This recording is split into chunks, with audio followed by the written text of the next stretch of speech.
Hey everybody, welcome to Crack Pack Tuesday number 196, where we are back on Modern Horizons, and as quickly as it arrived, it's gone, because of course next week we're in set reviews, and then the week after we're into Core Set 2020 packs. So let's open this pack, see what's in it, see what we would take pack one, pick one if this was a draft.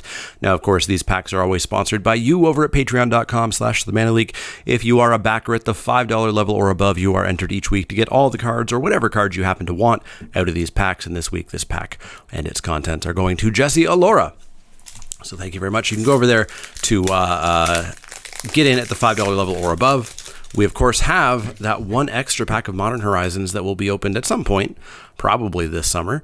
So make sure you've got your name in and help out the channel. So we've got to reorder these packs because, of course, they are the Japanese style with the rare a couple cards into the front. So with a quick reshuffle, we have them all sorted. Up first is Fantasma Form. Fantasma Form is 2 and a blue for an instant until end of turn. Up to 2 target creatures each have base power and toughness 3/3, gain flying, and become blue illusions in addition to their other types.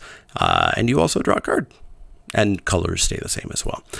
This card I actually don't hate. This is a little bit of reach at the end of the game. This is actually 6 damage if your opponent doesn't have flying blockers or ways to interact. Plus it also draws a card, so if you're desperate, it cycles.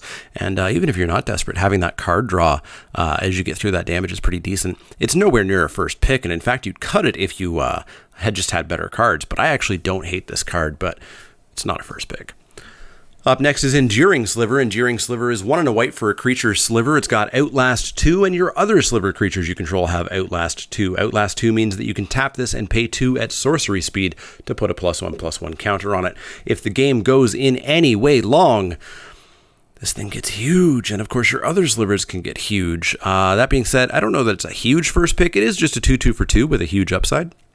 So, I mean, it's probably not the worst thing in the world if you first pick this, but it did mean you had a pretty bad pack. So let's optimistically keep it out of frame. Up next is Viashino Sand Sprinter. Viashino Sand Sprinter is 1 red for a creature Viashino Warrior. It's a 4/1 with trample and haste at the beginning of the end step. Return Viashino Sand Sprinter to its owner's hand, and it's got cycling for a single red mana, so you can pay a red and discard this to draw a card. It's a 4/1 trample haste for 3, which means when you see that opening, 3 mana, get in for 4 damage, back to your hand it goes.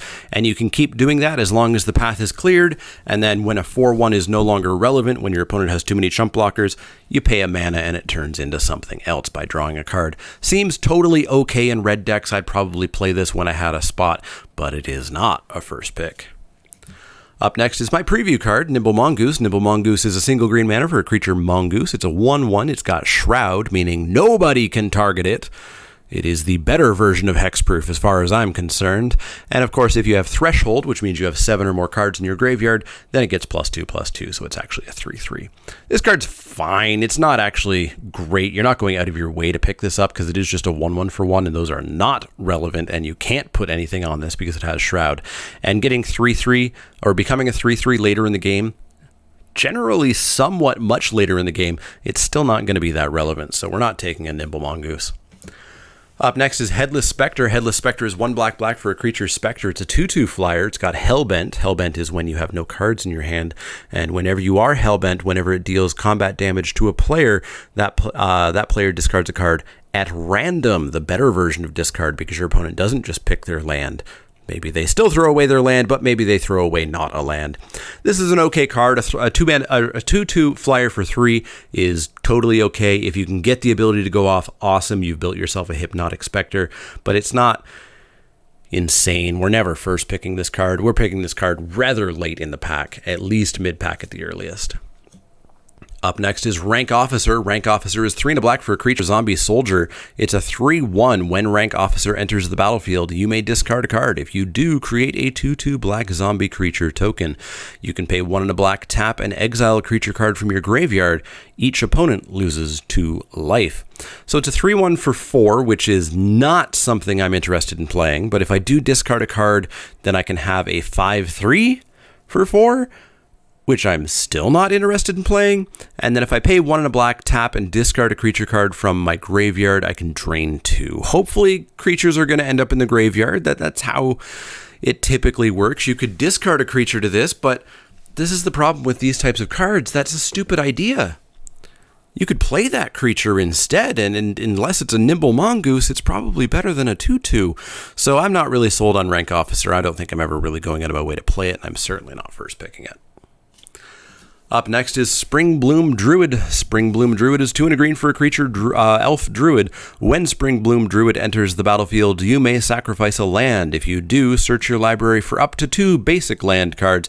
Put them onto the battlefield. Tapped, then shuffle your library. So this ramps you for 1. You do have to sack a land, keep in mind. And it can go and get snow lands, which is great, of course, for the blue-green deck. And even some off-color or off-blue-green decks would still want, something. Maybe they've got a Frost Wallet kicking around. This can help you fix your mana. Springbloom Dryad just seems totally fine. And frankly, out of this pack, I think we're sitting on Enduring Sliver and maybe Springbloom Druid for the moment. So let's keep it in frame, but see if this pack gets better. It hasn't gotten better yet. Cave of Temptation is a land. Cave of Temptation taps to add 1 colorless mana. You can pay 1 generic and tap it to add a mana of any color. You can pay 4, tap it, and sack it to put 2 +1/+1 counters on target creature, activating this only as a sorcery. If you need fixing, here you go. There's probably some better ways to do this, but it's a land, so it's not technically taking one of your draft picks, assuming you take it somewhat late. It's okay. If you don't need fixing, don't play it. The 2 counters aren't really that relevant. But yeah, if you need fixing, here. But we're not first picking that. Up next is Irregular Cohort. Irregular Cohort is 2 white for a creature shapeshifter. It's got Changeling, meaning that it's all creature types. And when it enters the battlefield, it makes a 2/2 shapeshifter, which has Changeling, so it's all creature types. So you get 4/4 for 4. That's super okay. That is super passing the vanilla test. And of course, if you have any sort of slivers, these are slivers, remember. If you have the cat that gives other cats +2/+1, these are cats.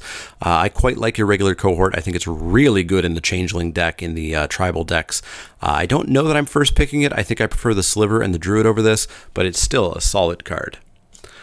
Up next is, I believe, our last common, Silom Gar Scavenger. Silom Gar Scavenger is 4 and a black for a creature zombie bird. It's a 2/3 flyer, and it's got Exploit, which means when it enters the battlefield, you can sacrifice a creature.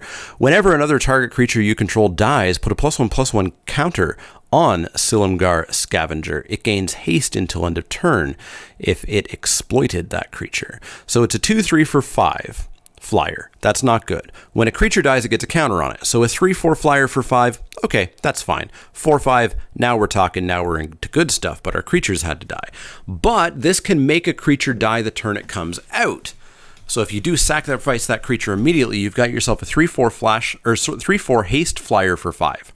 That's okay. It's, again, not great, but if we are in that Goblin Sacrifice deck, the black-red deck, you might be able to get a bunch of counters on this relatively quickly. So it's not a great card. I think you can find better cards, but if you are in certain decks, you can probably play this happily, but we're never happily first picking it. Our first uncommon is Talisman of Creativity. Talisman of Creativity is 2 generic mana for an artifact. Tap it to add a colorless mana, or tap it to add blue or red, and it deals 1 damage to you. These things are great. Ramping for 2 mana is fantastic. Fixing your mana is great. I love these talismans. I played so many of these in that Slivers deck a couple of weeks ago, and they were great. I'd actually strongly consider first picking these. They haven't really seen much respect as far as I've been concerned in the drafts that I've done on Magic Online. I think these are great. It's ramp. It's ramp in blue-red. If you're a blue-red deck, you don't even need to use these for fixing, so I'd consider this another possible first pick here. Up next is Saddled Rime Stag. Saddled Rime Stag is 1 and a green for a snow creature elk. It's a 2/2. Saddled Rime Stag gets +2/+2 as long as you have another creature, or as long as another creature enters the battlefield under your control this turn. So it's a 2/2 for 2. Cool. That's great. Every turn that we put in a creature, it's a 4/4 for 2. That's also pretty great. It's going to be at its best on turn 3 when we curve into a 3-drop and we attack for 4. It's still going to be relatively relevant later in the game, though. 4/4 is typically pretty beefy stats in the average board. So this is a totally fine card. I don't think I am first picking it over the Talisman. I think it's kind of on power with all the cards that we're looking at here, but I don't think it's going to win out, so we're not going to keep it in frame. Our final uncommon is Vesper Lark. Vesper Lark is 2 and a white for a creature elemental. It's a 2/1 with flying. Whenever it leaves the battlefield, doesn't have to die. Whenever it leaves the battlefield, return target creature card with power 1 or less from your graveyard to the battlefield. You can evoke it for 1 white mana, which means you play it and it just immediately dies. Yes, you play it and it dies, which means you're basically playing 1 and a white to return a power 1 or less from the graveyard to the battlefield.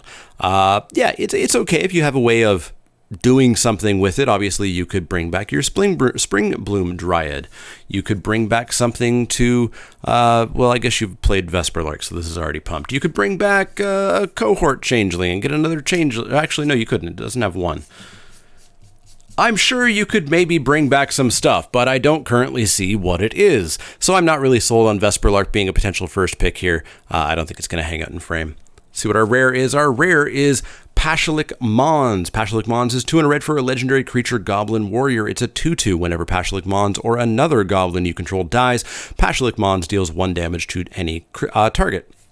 So as we talked about the black-red goblin sacrifice deck, but wait, there's more. Pay 3 and a red, sacrifice a goblin, create 2 1/1 red goblin creature tokens. So you can sack a goblin, which deals damage, to make 2 goblins, which in the future could be 2 damage. Plus, each of those goblins makes 2 more goblins. You can see where we're going here. With enough mana, with enough time, you are going to ping your opponent to death. Not to mention just flooding the board with 1/1 goblins. Pashalik Mons, I believe, is a clear first pick here. If it wasn't here, I think we'd probably take the Talisman. I think the Talismans are very good. So we're taking Pashalik Mons. I don't believe there was a foil. There was not. It's a snow-covered land. Our art card is Chiller Pillar by Suzanne Helme. Very nice art card. I really like these art cards, in fact. And we got a foil goblin token. Good old foily goblin to go with Pashalik Mons. So Pashalik Mons is my pick there. Let me know what you'd have taken in the comments down below if it was Pashalik Mons or something else. As always, if you have any questions, comments, or suggestions, you can find me over on Twitter, Twitch, and Facebook. You can find me at patreon.com/manaleek to help out the channel financially. You guys definitely keep this thing going. And you can go to Inked Gaming, use the promo code manaleek10, all one word, 10 is the number to get 10% off your order on something like a playmat like this, for example. As always, if you have any questions, comments, or suggestions, let me know. Otherwise, I'll see you all next time.